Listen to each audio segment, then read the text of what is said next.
Today in the call, when exploring about financial literacy for communities, we will form this exploration into two parts. In the first part, we would invite everyone to go into a little sharing in small groups where you can share a little bit about how your experience have been with this topic of financial literacy. So you can talk from your own experience a little bit and maybe your questions, your struggles, or maybe even celebration of what you have been doing that you feel proud of, you have achieved in financial literacy. And then when we come back, we'll have a short harvesting where we can share highlights of the group sharing, and Anil and Amina can also hear from you. From then, Anil and Amina can come in with their reflection, sharing from their experience, and that's where we can go into more in-depth conversation. And you can also pass into the big room any of the burning questions that you have about this topic of financial literacy. So that's where we wanting to go through the flow of today's call. And first off, I'll invite you into smaller groups sharing, and the prompt questions for the smaller group sharing, it's very simple. How you are managing, how you're doing with finance generally, what have been doing well, what has been difficult or challenging for you, and what do you need or want to learn in this topic. Let's hear from some highlights of what you've been hearing or sharing with each other in the group. You can share any patterns that you've seen come up.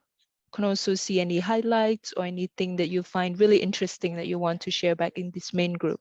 And this is also a chance for Amina and Anil to hear from you or to get a sense of what has been discussed and shared in our little small groups. So I invite anyone who feel called, you can raise your hand or raise your electronic hands and share. Elle?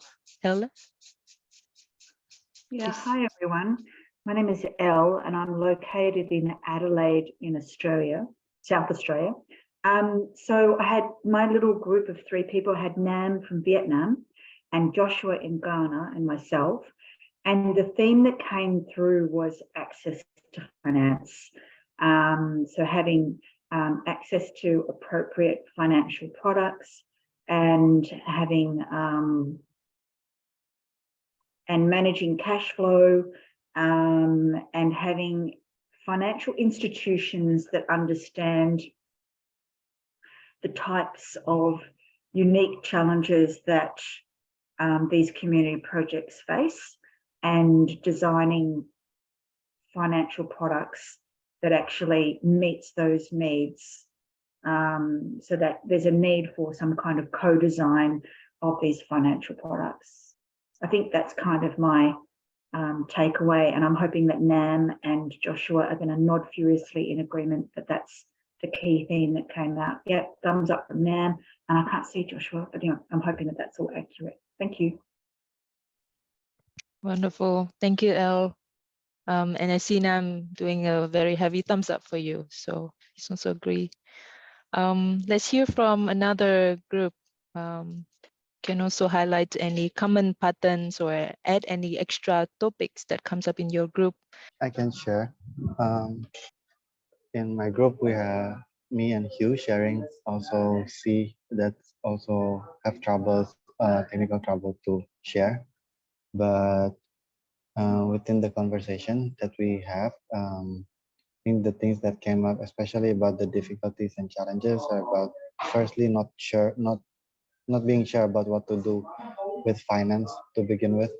I just completely have no idea how does our socio-ecological projects and finance relate, and also like, but at the same time there's this need to support the team and make the finance the operations keeps on running. And yeah, there's also this point where we are like, they're confused about, okay, we want to do something great and something good, to create, say, like provide services for to heal mental and emotional issues and heal traumas and create ecosystem restoration programs and this and that. But sometimes it doesn't feel good to charge people because we're doing like quote unquote good work. We want it to be free and accessible to more people.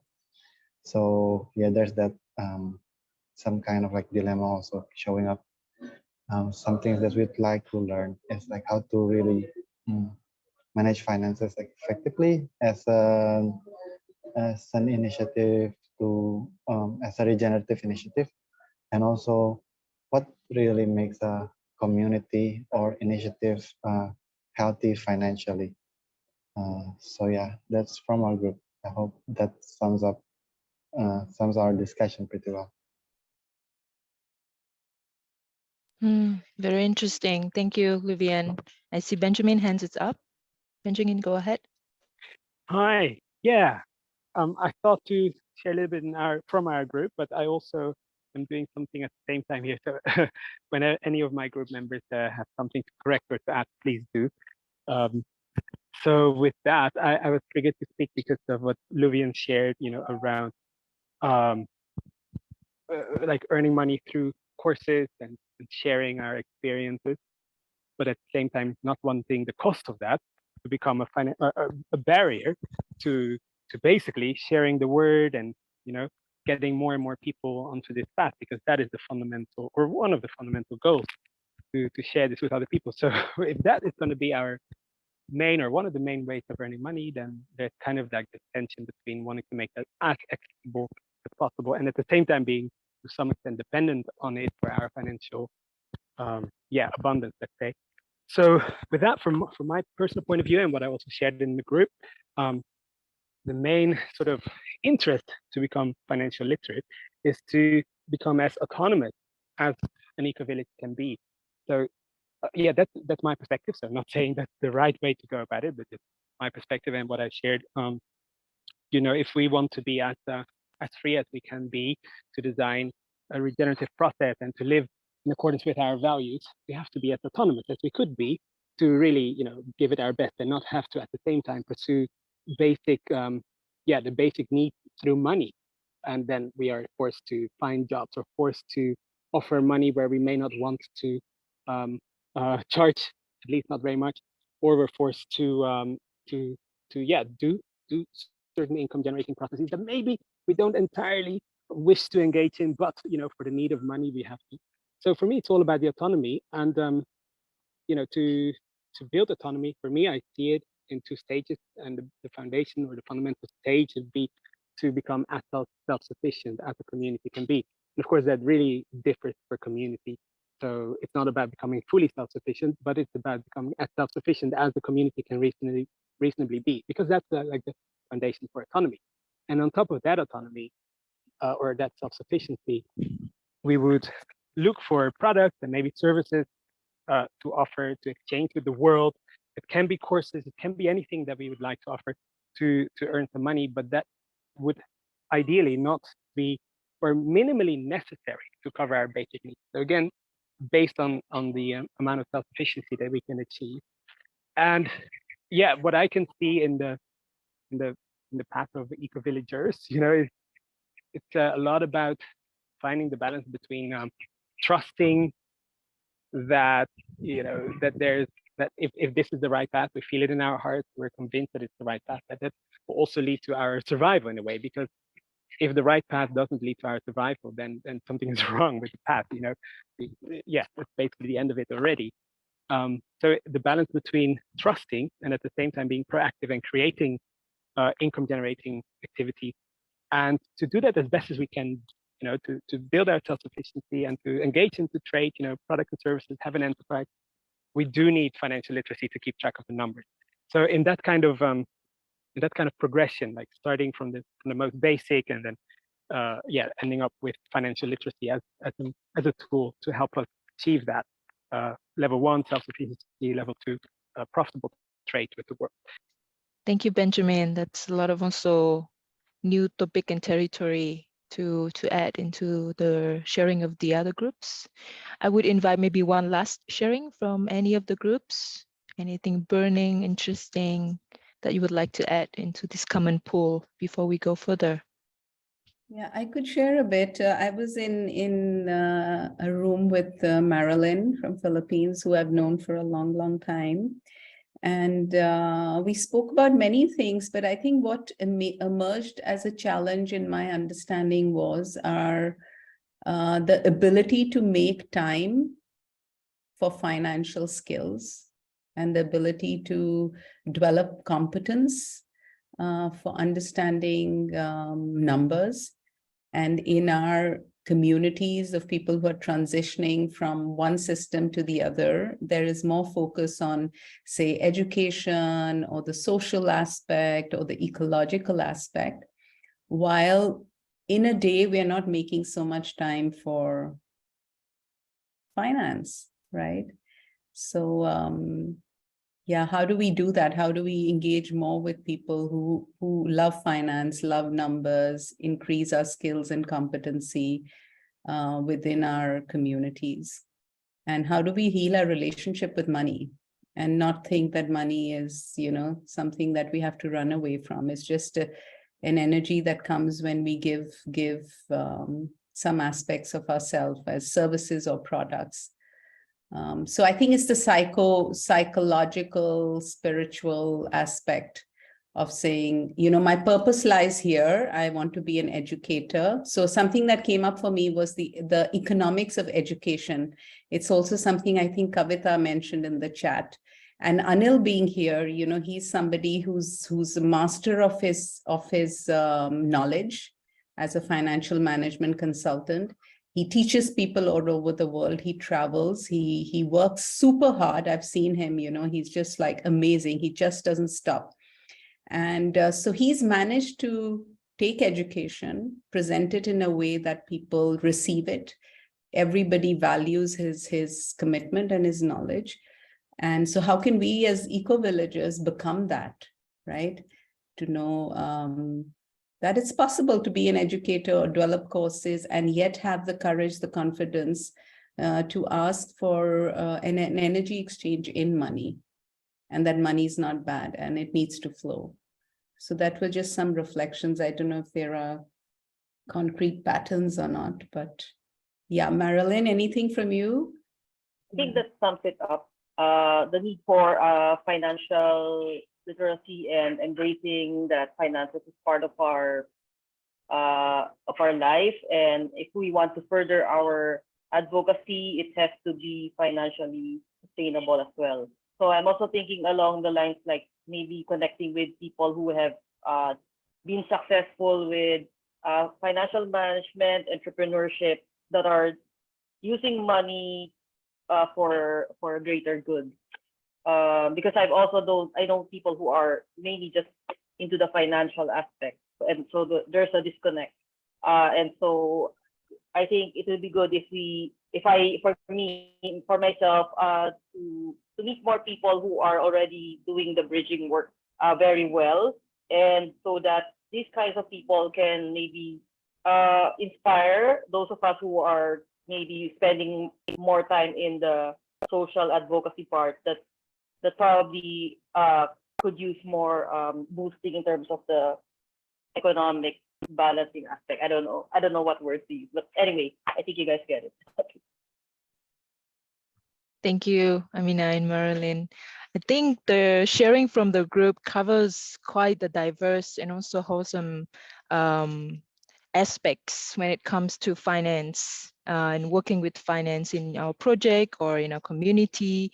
There's some people are struggling with the how to, like where to even begin with finance, or how to do cash flow, how to keep track of things, how to connect finance with fundraising and income generation.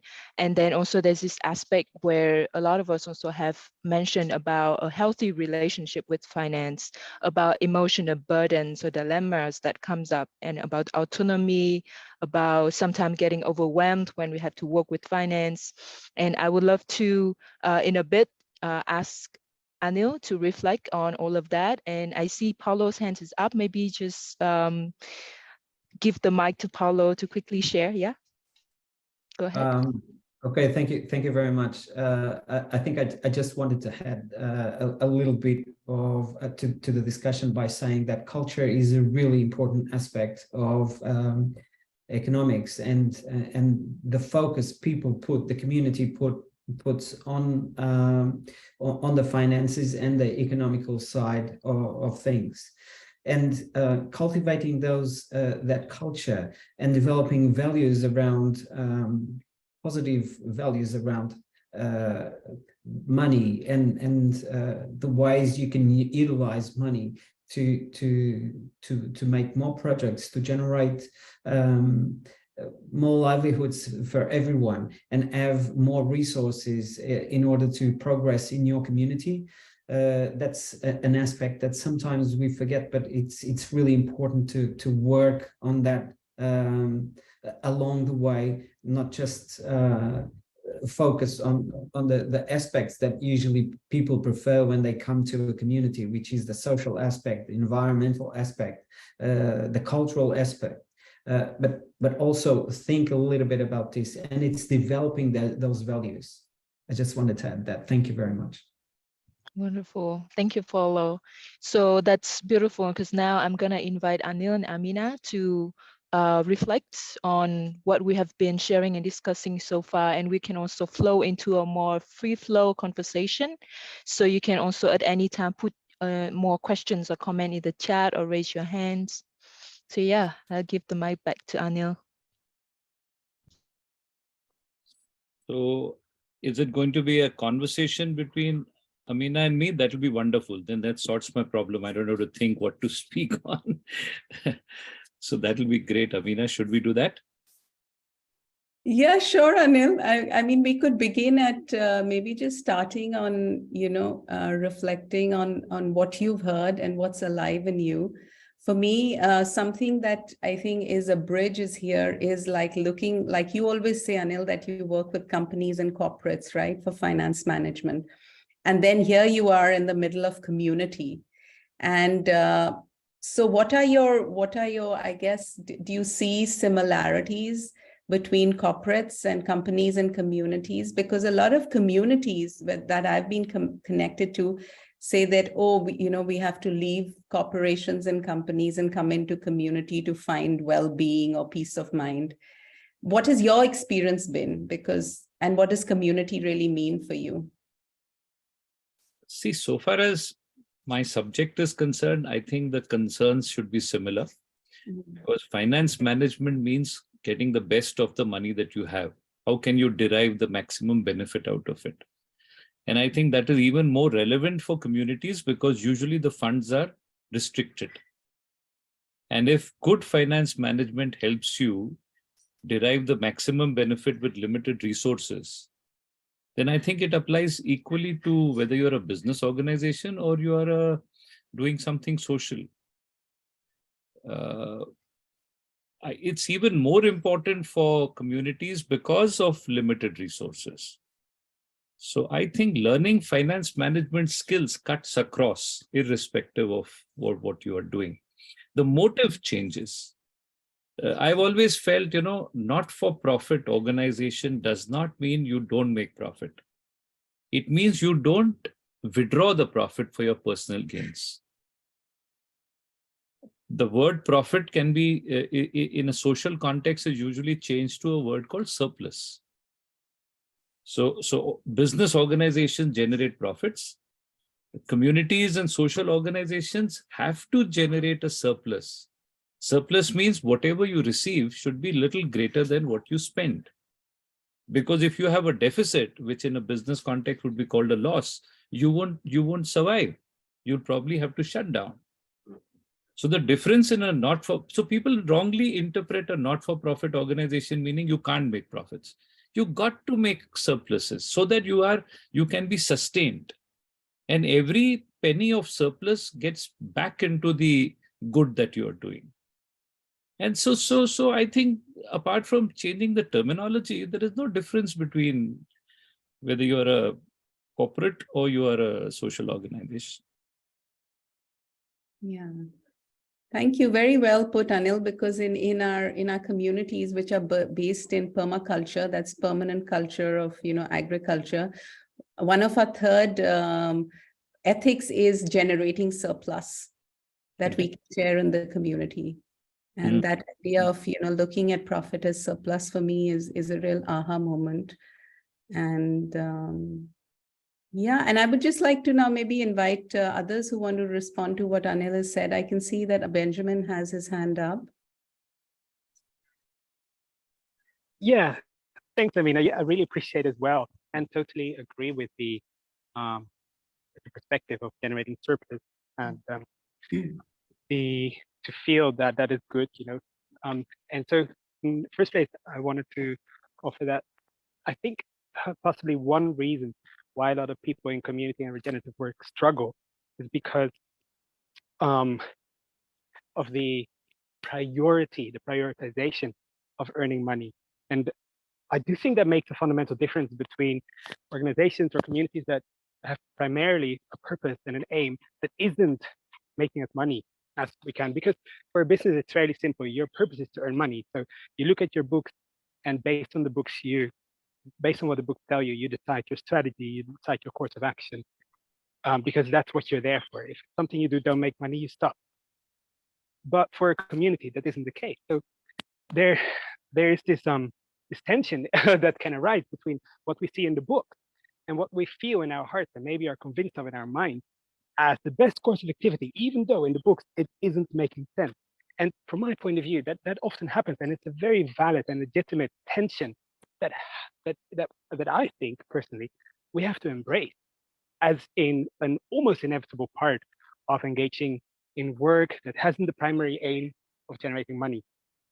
So yeah, so it's like almost a bit of a clash of values, not in terms of having opposite values, but having different priorities and values. Say, for example, in a business, earning money may be nearly 100% of the purpose, depending also on the sort of the vision that the company has.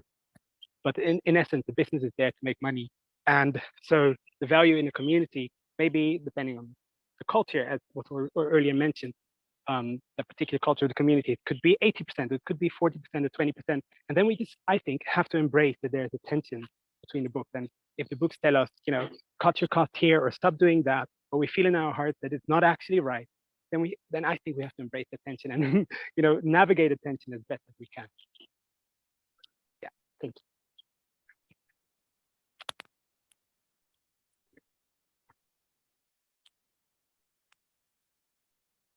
Yeah,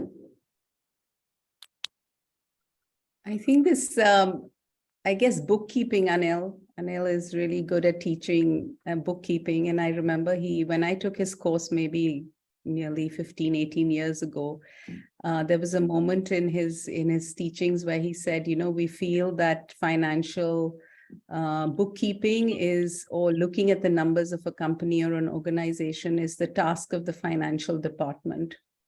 And while Anil would always say that every person who's in that community has to take on the onus, that it's everybody's responsibility to think of the finances and the numbers. And once we start doing that, I think that tension seems to become less, because we become stewards of I guess, generating surplus collectively. And so Anil, over to you. Maybe we could talk a little bit about, touch also on managing cash flows, because there was a question by Elle about, what is the fundamental of managing cash flows? I know you talk about that a lot. My memory is a little foggy now, but if you could touch on that, and if there's anything that you feel in your experience is around in what Elle also asked about financial products.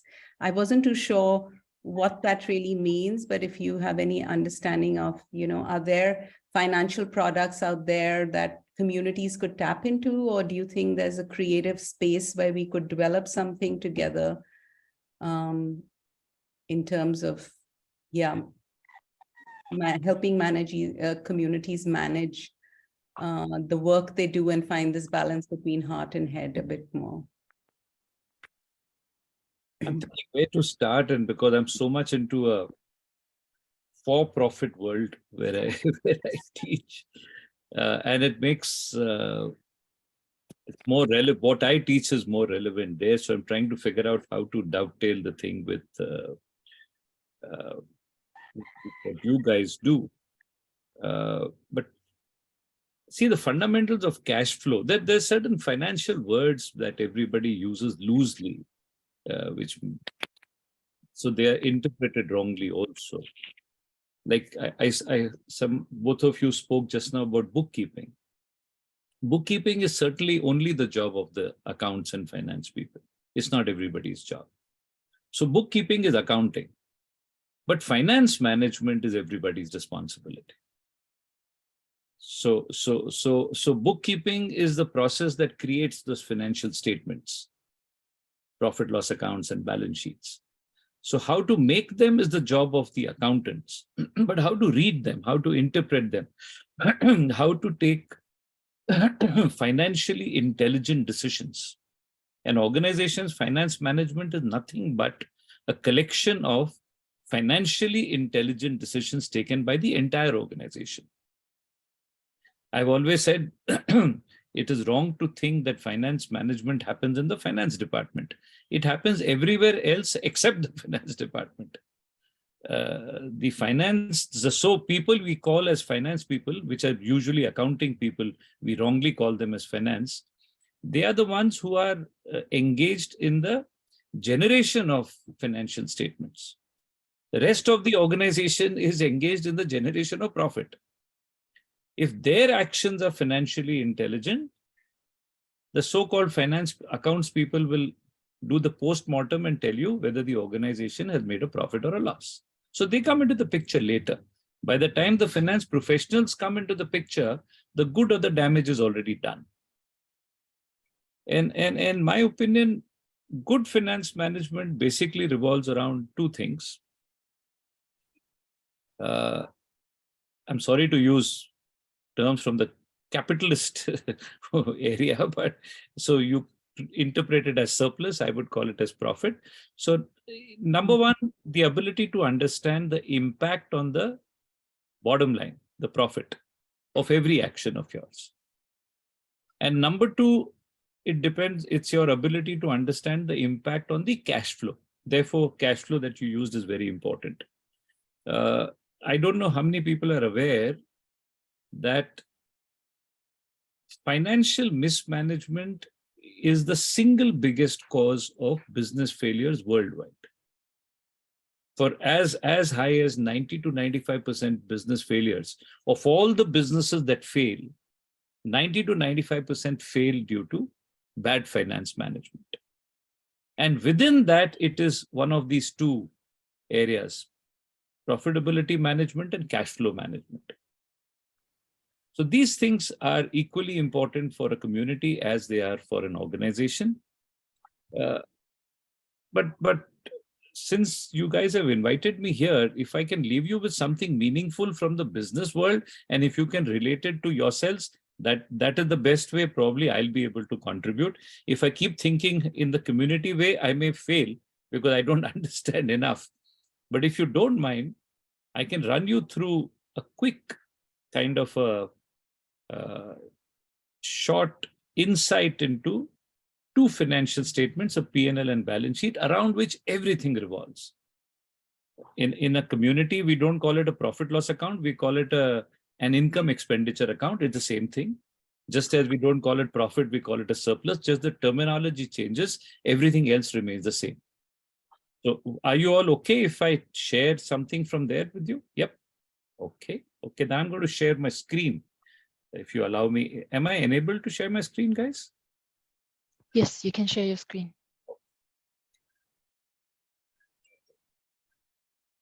This is not a presentation created for today's meeting, so please don't mind the... Now, I'm going to give you a quick look at the balance sheet. I think everybody should know these, and I think it may be useful to some of you in your personal lives also. Guys, every organization prepares a balance sheet. people wrongly think it's called a balance sheet because the two sides balance. The two sides do balance, but that's not the reason the word balance exists over there. The reason is something else. But the two sides balance because balance sheet reveals liabilities and assets. And liabilities are nothing but they tell you where the organization got its money from. So liabilities actually represent sources of money. And assets are things that you own, things that you possess. So assets tell you what you did with the money, so they represent uses of money. Now, typically an organization, when it's set up to run a business or social service, when the money is required, it comes from two people. It comes from the promoters, people who started it, and it comes from outsiders.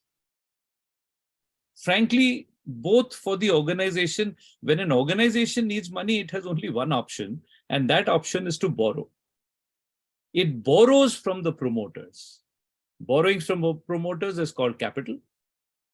In an organized corporate organization, it would be called share capital because there are shareholders. The owners are called shareholders. And it borrows from outsiders. And outsiders lend on the condition that we don't care whether you make a profit or not. You are now committed to pay us. But since the organization is committed to pay, whether it makes a profit or not, then the amounts are on the lower side. So let's say a banker says, I want a 10% interest. If you make losses, I still want 10%. But if you make tons of profit, I don't want a share of that. I want the same 10%. The owner in exchange is a risk taker. The owner says, I don't want guarantees, which means if the organization doesn't earn, owner says, I'll take nothing. But to compensate for that risk, the owner says, when you do earn, I will take everything after everybody's been paid off. So let's imagine this organization raises 400 million from the owners, another 600 million from outsiders. This billion is now deployed on the right-hand side. Fantastic assets are purchased. When the assets are put into use, they start generating revenue. Let's imagine on deploying a billion, they have generated a sales revenue of 3 billion. Now, this has to be distributed amongst the various stakeholders. How many claimants can you visualize? Groups of claimants can you visualize standing in a line asking for a share of their 3,000? See, employees have to be paid salaries, and raw material suppliers have to be paid, and landlord has to be paid, and printer and stationer and travel agency and all these guys, all these collectively are called operating expenses. So one group that is standing in a line are operating expenses. Second group standing in a line are the owners. They also want a share of it. The lenders will also expect something, and a partner in everything that we do, that is the government, will also want some income tax.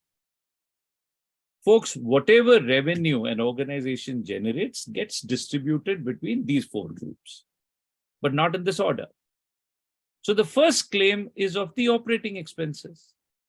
So if this company's operating expenses are, let's say, 1,600, what you're left with is 1,400, which is either called operating profit, or it is called, you see, you have recovered the operating expenses at this stage, but you haven't paid interest to the lender, you haven't paid dividend to the shareholder, you haven't paid income tax to the government. So it is also called PBIT, profit before interest and tax, or EBIT, earnings before interest and tax.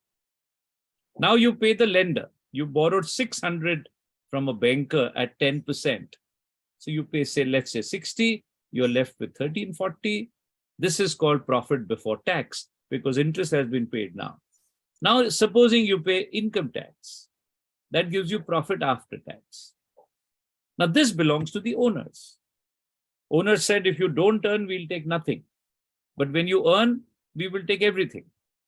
But rarely will an organization give everything to the owners. Why don't they give the entire profit to the owners?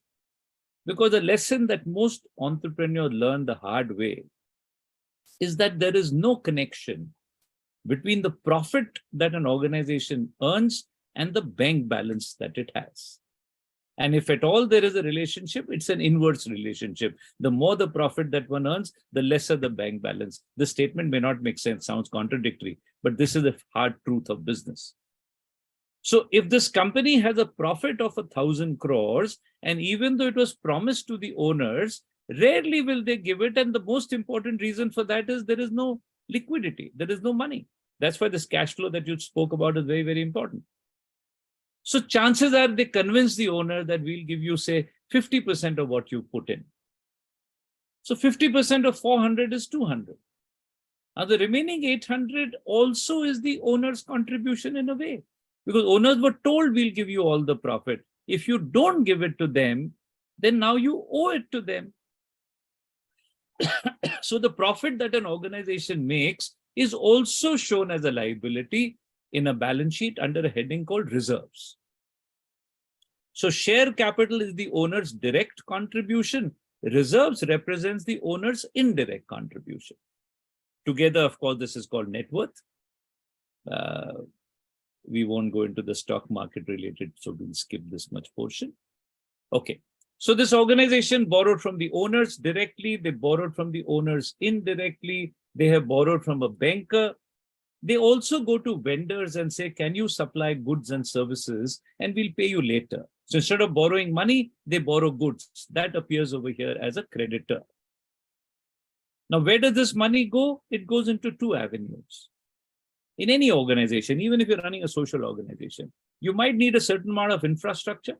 You may need to buy an office, you may need to buy computers, you may need to buy hardware. So that is called fixed assets. And in a business organization, if they exhaust all their money in the process of buying fixed assets, they won't be able to run the business, because they will now require a continuous supply of something known as working capital. And working capital in a business is required because once they buy the machinery, they also have to invest money in buying and maintaining inventory, so that when a customer walks in, they can start executing the project right away.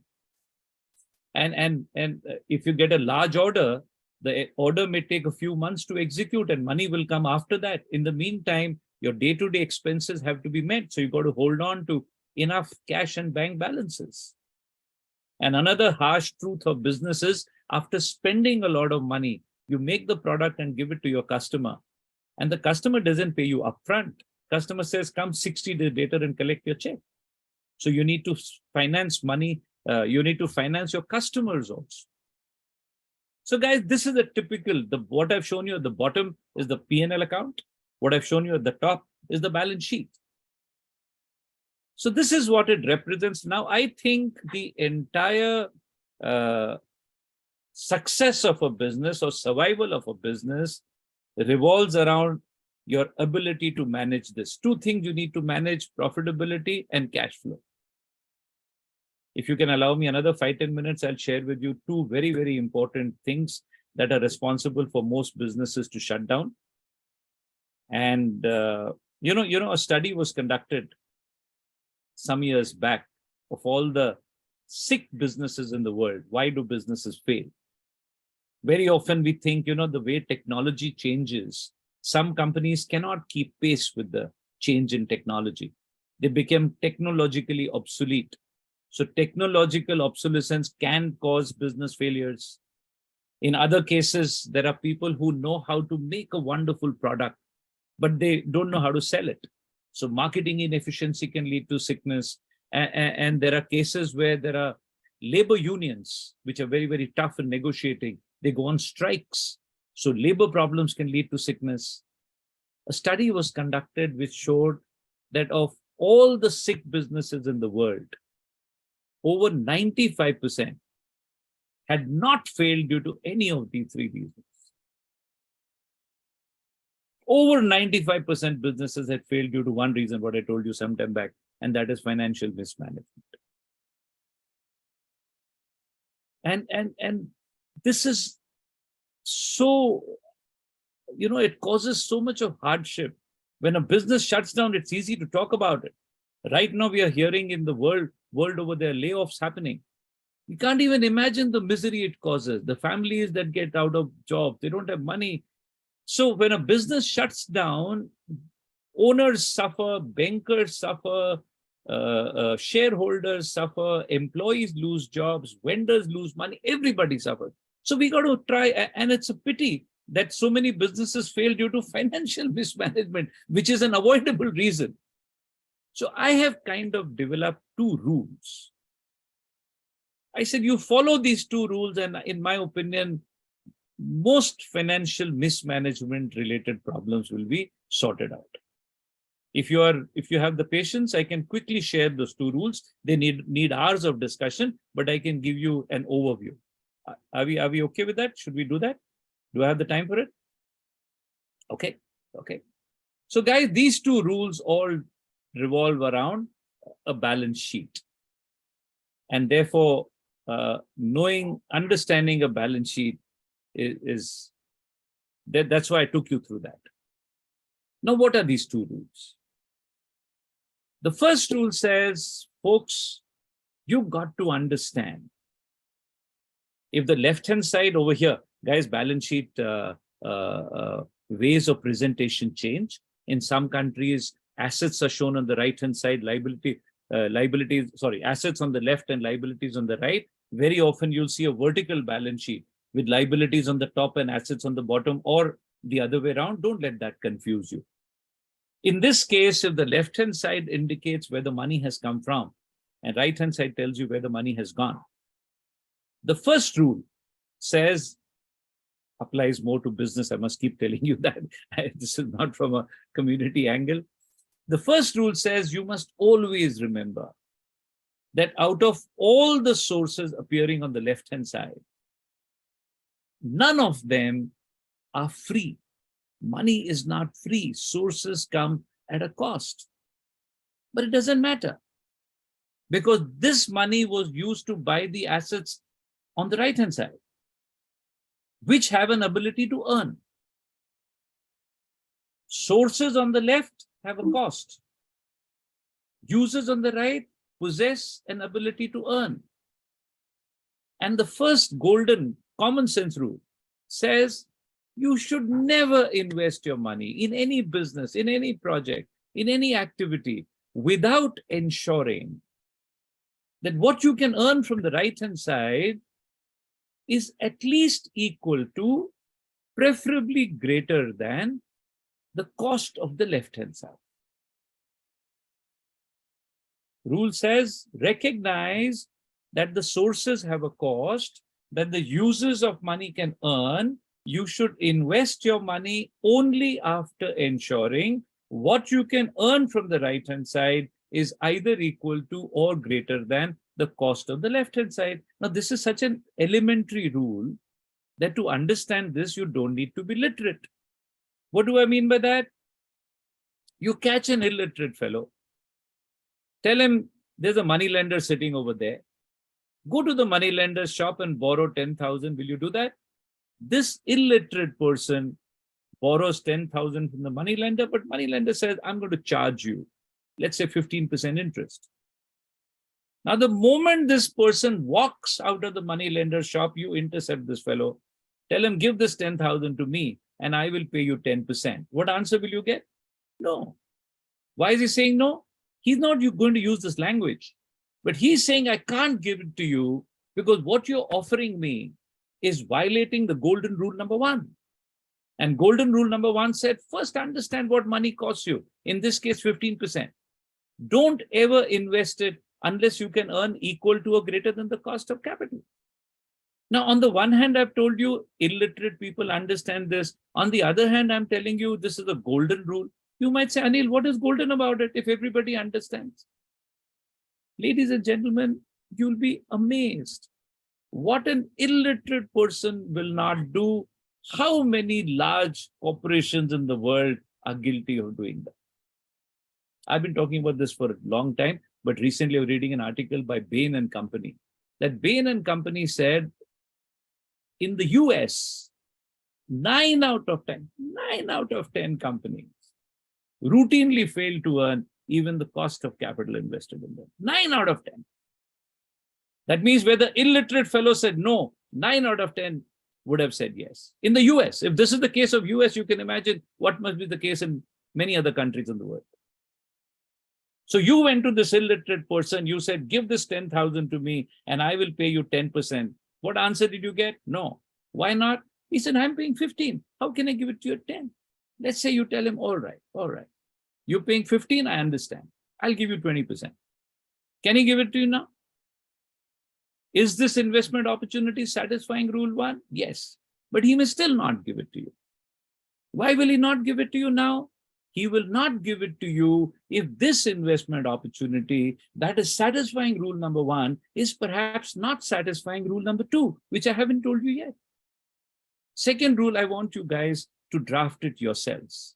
Folks, I'm a little fast because I'm worried I may run out of time. So I'm just trying to squeeze in as much as I can in the limited time available. Second rule, I want you to draft it yourselves. I'll give you the situation. Guys, when this illiterate person went to borrow the money lender said, all right, but I will charge you 15% interest. And the money lender said, Mr. Borrower, one more condition. Make sure you return this money back within the next 1 month. You went to him, you said, give it to me, I'll pay you 20%, and I will return the money after 2 months. Can he give it to you? No. This investment opportunity satisfies rule 1, but fails to satisfy rule 2, and therefore still should not be taken up. Can you help me put rule 2 into words? Rule 2 says, also don't forget. First, what did I tell you not to forget? Money is not free. Rule 2 says, also don't forget, none of these sources on the left-hand side are gifts. Under what heading do we show them? We show them under a heading called liabilities. What does it mean? It means any person who has given you the money today is the same person who's going to be standing outside your door sometime or the other saying, I want it back. But you took this money and deployed it on the right-hand side. But the guys on the left are going to expect it back. How will you give it back? And therefore, rule number 2 says, invest your money in such a way that the assets will bring the money back before the liabilities ask for it back. Amina, this is the cash flow. Rule 1 talks about earnings should be equal to or greater than cost of capital. Rule 2 talks about inflow should happen before the outflow has to happen. So pillar number 1, profitability. Pillar number 2, cash flow. If one of the 2 pillars is weak, the organization will pay a price. But if you take care of these 2 pillars, most other problems will take care of themselves. Sorry about this technical kind of a presentation, but if it made sense, I thought if I can add some value since I'm here, since I could add much value on the community level. Any questions, folks?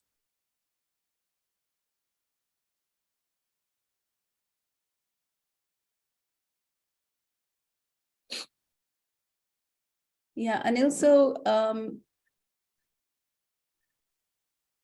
I think when we look at, say, profitability and cash flow in terms of an organization or a community or a corporation that's manufacturing, say, products, and it's, you know, it's a manufacturing their products, would these rules change if it's service-based? Like no. You're looking at your own life, like you are in the economics of education, right? You made it so profitable for yourself.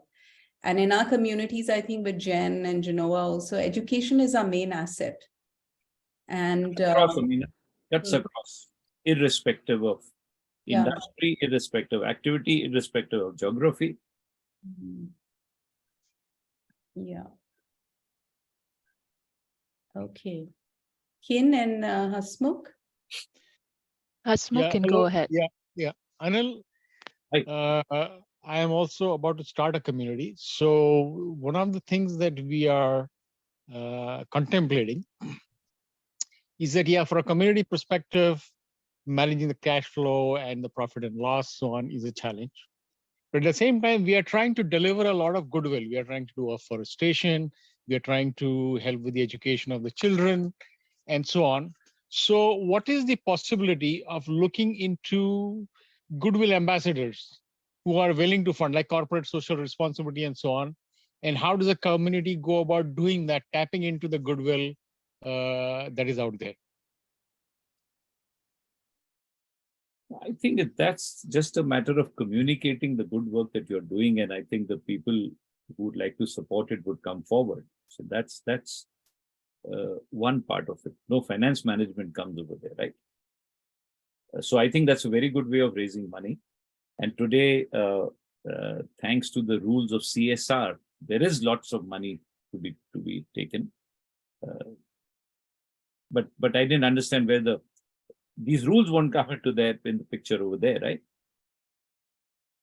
The only reason I brought out is, for example, with CSR also, when the CSR provides the funding, it is again time-based, and it is a finite amount of funding. And also we need to, and it is a finite amount of funding for a finite period. So which means that once that period ends, we need to look at another sort of avenue which will provide those level of funds. And that's why the whole thing comes up is how do we go about, and yeah, I think your question was right, how do we go about marketing it? When I was talking to Amena, I said, the way I look at it, the need over here for this community is not finance management, but fundraising. So that is a totally different ball game. But once funds have come in, your ability to manage them will decide how long those funds will last you and how much good you can do. With the same amount of resources, one can do good to X or one can do good to 5X, depending on your finance management. But fundraising precedes that. If you can raise the funds, and like you said, it's finite amount and it will stop after a period. So the money, maybe if you can raise sufficient money that you'd rather invest it somewhere and run the organization from the returns from the investment, then you have a perpetual source of funding available with you. So the corpus should be invested. And there again, one would need to understand the principles of finance and so on. So ideal situation is if your whole organization can run from the dividends and the interest and the returns of investment, that would make it a sustainable kind of thing. Thank you. Thank you. I have a quick question follow-up to this, Anil. So looking at the balance sheet, when we look at it at assets and liabilities, so when we look at, say, goodwill or money coming in that does not have such a cost, and CSR activities, would they be represented in a traditional balance sheet like this? One-way money is fantastic because Rule 2 doesn't apply then. It doesn't have to be paid back. So that is a kind of it's only an inflow, no outflow will be there. Yeah. So that for you would become an income in the P&L rather than a liability in the balance sheet. Okay. Because money coming in has two options, money going out has two options. Money coming in either goes to P&L or balance sheet as an income or a liability. Money going out either goes to P&L as an expense or to the balance sheet as an asset. So these one-way sources are in a way your incomes. Yeah. Interesting. Yeah. And then when companies spend on CSR, they show it as expenditure, or where do they show it as? Expenditure is a broad word which covers money going out. Every expenditure is either an expense or an asset. CSR spending is an expense. Okay. Interesting. Yeah. Thank you. I think there was Kin also wanted to share something, Kin. Yeah, thank you so much, Anil. I think I actually need to go back to watch the recording to understand, to make sure that I understand thoroughly what you shared, because I'm completely illiterate in finance. And I do have some questions that I would love to ask, and please forgive me if I say anything that is completely out of sense. Again, illiterate. So I see in the column, in the vertical column, there's the capital. And usually when we talk about capitals in Ecovillages, the communities, we talk about like different kind of capitals, not just money. So capitals can come in as like materials, it's like relationships and things like that. So I wonder when we prepare, would we account for in the liabilities also capitals that doesn't come in as money, or it's only count money in, Money, and money equivalent.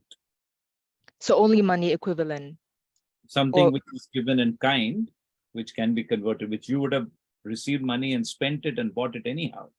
But somebody gave it to you, so that would come there. But not see. relationships and not stuff like that.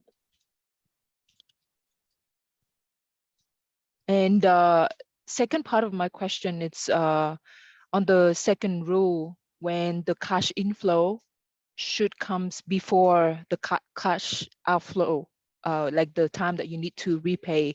So one of the way that I think I see one of the tactics that sometimes we use in communities projects is that we look for investors or lenders who doesn't put a cap, a time frame, or maybe not a strict one on when we have. It's not going to be as strict as if you go out and borrowing from a bank or from a lender. Would that also a strategies to work on this second golden rule, so you don't have to pay as quick and have like a pressure of having to earn enough in just such a short amount of time?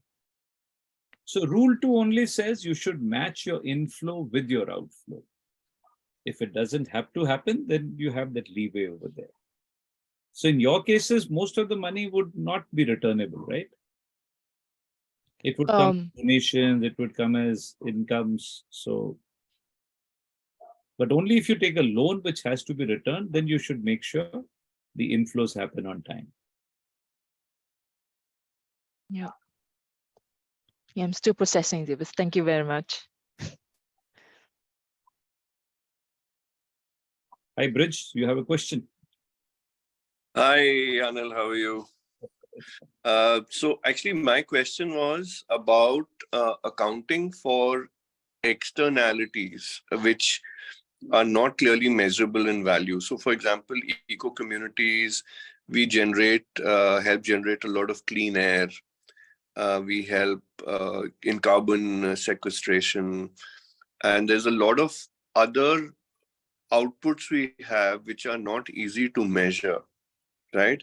And I know some people have tried this parallel accounting system where externalities of what you pollute or what you regenerate is also accounted for. What was your perspective on all this? And especially if those of us who are looking at showing a sort of positive wealth generation, what is the most practical way of doing this rather than it just being a fad? While being very, very desirable, I won't call it a fad, but while being very, very desirable, unfortunately, it won't come into a traditional balance sheet unless you start billing people for it. I'm giving you cleaner air, so I need to be paid so much. If it can't get converted to money, it won't come into these financial statements. More so since you do it for the environment. It's not that you are supplying cleaner air to some houses and they got a meter and they're going to pay you for so much. Then it would become part of your financial statement.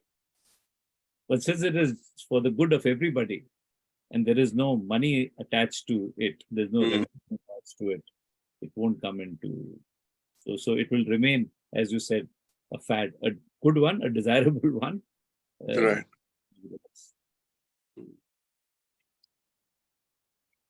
Okay, thanks. We have Raj Singh. Yeah, hi. First of all, thank you so much for this brilliant insight, Anil. I have a question with regards to the financial management aspect, which you just shared. So this is also on behalf of a couple of people. I'm in Mumbai currently. So assuming you have an X amount of money where there is no liability, what would be the best, way to spend that money so that, like, for example, if you have an X amount of money and if you require a little bit liquidity and something for long term. So there are options. One is buy a flat wherein you can see the rates are going up. Second option, buying a land because you see long-term output. Third, gold, index fund, share market, crypto, Bitcoin, a lot of options have been given out. So I'd like to know your insight. How should one go about investing that money for future returns and maybe for safety, for security, and keeping some liquidity also in mind? Love to hear your insight on this, Anil. Actually, you asked the question and you gave the answer also. So all this has to be done. Depending on little bit liquidity that you want, put it in liquid funds, put it in something which can be encashed easily. And gold is something I don't like. Gold is great for bad times, which is right now, and therefore it's doing very well. But when things improve, economy improves, gold is one of the least attractive investments. And therefore, I feel if you divide it for long term, I'm assuming you don't need money in the short period, then real estate, I agree with you, even though it's not been a very profitable investment in the last few years, and appreciation is a little low, and which I think it will continue to be on the lower side, but it's a secure investment for the long period. And I think most of it otherwise should go to stock market, either directly or through mutual funds. In real estate, investing in city vis-a-vis land. You need to know your In the insight long on term, that. it's only the land that actually gets you the profit. Okay, okay. Fair enough. Fair enough. Thank you so much. And you have any sort of insight on crypto, Bitcoin? No, I never liked it. I have always been a critic of that. And now in hindsight, I seem to be a little vindicated for the time being. Okay. So, And in terms of liquidity, I've been told, I don't know much, so I'd like to know your, since you're an expert, say no, mostly people have FDs. Like I and my family and friends, they have FDs because liquidity is 100%. along with gold, But, really bad investment. and what about index fund? People have suggested go in index fund because, sorry? Index funds are good. Good. So Mutual instead of funds, FD, one yeah. can carefully choose index fund for liquidity also, right, sir? Because they say its returns are high, but we have never taken chances. For liquidity, FD or something, liquid funds are there. You can put it there, but liquidity should be minimal what you need for the next 6 months to a year, for emergencies or even assets which can, mutual fund also can be liquidated within 2-3 days, you get your money. So they're all liquid actually. All right. All right. Thank you. Thank you so much.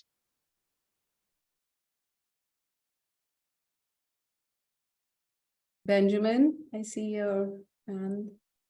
Yeah, yeah, just a, a little reflection from listening to the explanation of the two rules. And I again listened with more or less 3/4 of an ear, so I do apologize for that.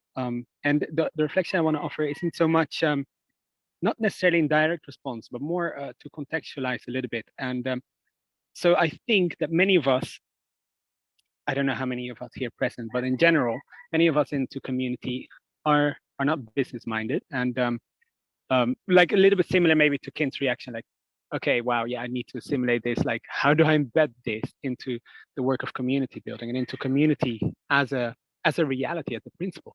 Because it took me back to my college years studying political economy, and the way a political economist looks at the economy is it's embedded in a society.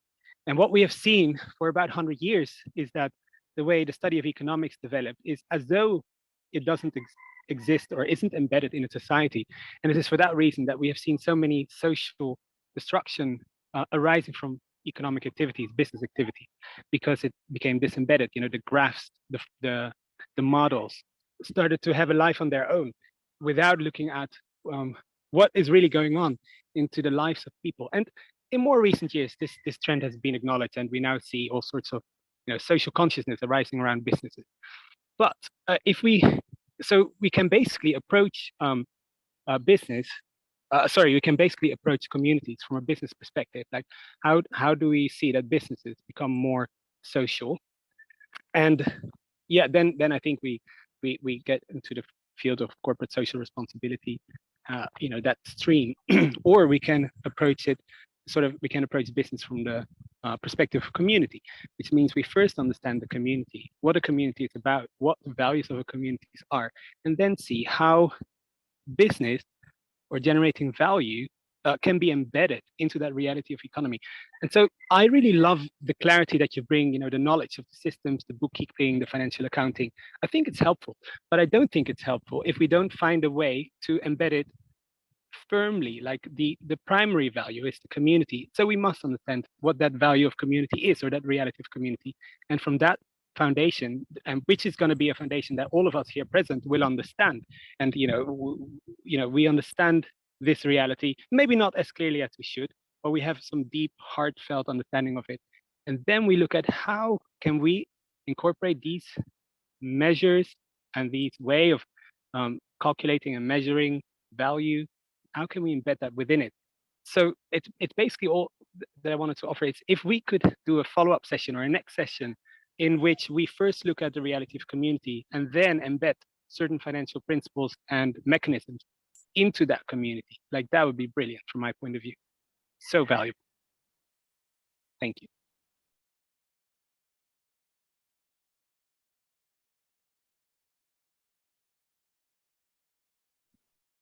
Thank you, Benjamin. So we have about 2 or 3 minutes before we close. Any more questions, reflections?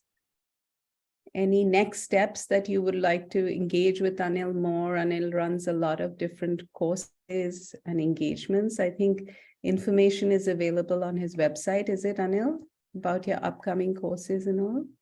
Yes. Yeah, okay.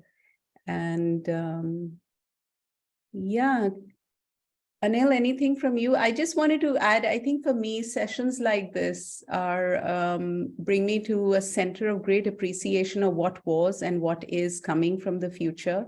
And we can't move into the future without really being grateful to what has been and the systems that have been developed. And I think it gives us this creative energy to look at, like what Anil said, the system of bookkeeping, the system of balance sheets and cash flows, and then, like Benjamin said, to contextualize it to Ecovillages, right? So what would an Ecovillage bookkeeping system look like? What would the balance sheet look like? What would the cash flows be? What would be different liabilities and assets, right? And so the work to be done is to really look at the gifts of the systems that have been developed, have been mastered, have done well to sustain us to bring us to this level, and then to creatively change them to be adapted into the new emergence of community as communities as companies. So yeah, that's very interesting work for me. But before we really develop those systems, we have to master the old, right? And that's where Anil's great work of 3 decades comes in, that it has to be like the back of our hand. Like when he talks, it's just there. And we have to learn that to be able to translate it into something more effective for us. So over to maybe Anil or Kin, Luvian, anything? Closing comments? Anybody else in the circle wants to say anything to Anil or request anything from him?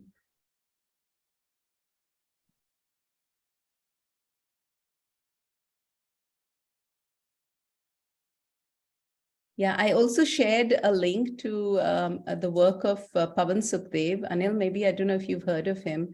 Brilliant, brilliant guy. I've been associated with him for very long now. And he started something called GIST Advisory. And he's helping people measure impact in what, Luvian and Kin and we were talking about. How do we put a value on externalities? How do we put a value on money, monetary value on nature? So like Bridge was asking, if you're setting up a balance sheet, we have to have a monetary value, right? And how does a community calculate that? That is very subjective to them, depending on their culture and their value. So GIST has taken out this great, technology called 360X, where they're redefining how balance sheets and values are calculated to move from, not just profit, but for planet and for, people care and, even for things like peace. Does peace and happiness have a monetary value? What does the community value that on? So interesting work there. So over to you, Luvian and Kin. Thank you so much, Amena and Anil. I would love to, I hear Amena has shared a very wonderful closing from your end. I would love to also maybe invite Anil if you want to just close up your sharing and what you have been hearing today before we bring this to an official close. No, I'm a great admirer of what you guys are doing, and I've been hearing from Amena off and on. I love what you do. I only felt pretty inadequate. I couldn't contribute more to that because not really my field, but I'd love to learn more and help out. Any way you think I can help out in the future, I'm always available. But so I shared with you what I do understand, not what applies to you. You know, when the only tool you have is a hammer, every problem looks like a nail. So I use my hammer and give you my area of expertise, but I agree with the person who spoke about contextualizing it and eventually seeing that it applies more to how you people function. Fully agree with that. Thank you so much, Anil. And I think for us Ecovillages also, it's very important knowing that we have a vision, a purpose to do good and to bring about more regeneration, but also understanding the context, the society that we embedded in, right? We cannot run away from the rules of economics, from what's happening around. We still need to make transaction. We still do business with a lot of different people and companies. So these knowledge are very fundamental. I can really see it. And I also see in our own organization how challenging it has been when we are not all together when it comes to finance management. Like you said, it's the job of everyone in the organization, not just the one who had the tagline to look into it. So really appreciate everything that you shared today and appreciate everyone else sharing too, like the perspective and the questions that you have brought in. I would love to, as a checkout for all of us, invite you to just suggest maybe a follow-up action point that you think we can do as GENOA, or you can do, or maybe some concrete thing that you want to explore or learn more after your presence in this call today, and you can put that in the chat so we can see maybe if there's any patterns that come up after our conversation today with Anil and Amena. And then we can also, as Jen, the Global Ecovillages Network in Oceania and Asia, we can take appropriate follow-up actions to make sure that we're answering to your needs, to what emerged from the call today. So please just take a minute, just think about what follow-up action point you would love to see from yourself, from us, from Anil, and put that as a suggestion in the chat. And while you're doing that, I would just love to also send a deep gratitude to Anil and Amena for the call today. I think it's been very thought-provoking, very stimulating, at least for me personally. And I know that a lot of us here have different backgrounds and different levels of understanding when it comes to finance, but I hope that you also had some takeaway with you. We will for sure follow up by sending the recording. We'll edit the recording, make it very easy to follow up, to watch, and then send as a follow-up emails from today. And we'll also extend the conversation and discussion with Amena and Anil as well on how we can continue the conversation, how we can learn more from Anil, and we can also share more maybe from Ecovillage worldview to you, Anil, so we can cross-pollinate further. Thank you. Thank you, everyone. And please feel free to maybe unmute yourselves, show your face on the camera before you say goodbye, and make sure that you put your follow-up suggestion in the chat before you leave the room. You can speak about it as well. I would probably say something just very, very quickly before we finish.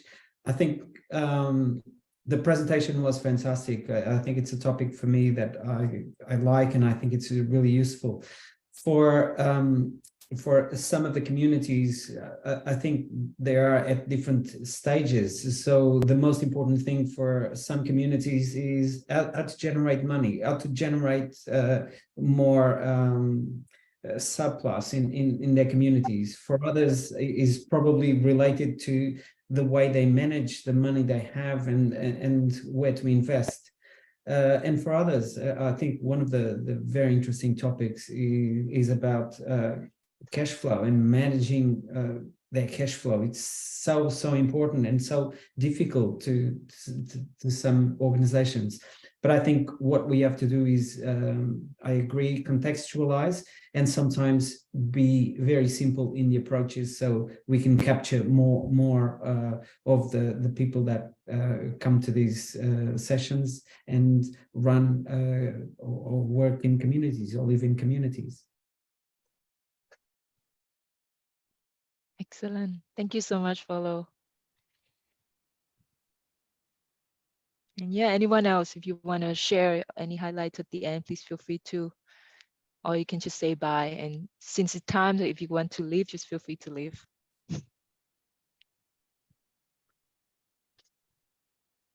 Bye, everyone, and thank you so much. Thank you. Thank you for inviting me today. Thank you so much, Anil. Thanks, Anil. Thanks, everyone. Thank you, Anil. everyone. Thank you so much. Everyone. Thank Thank you. you.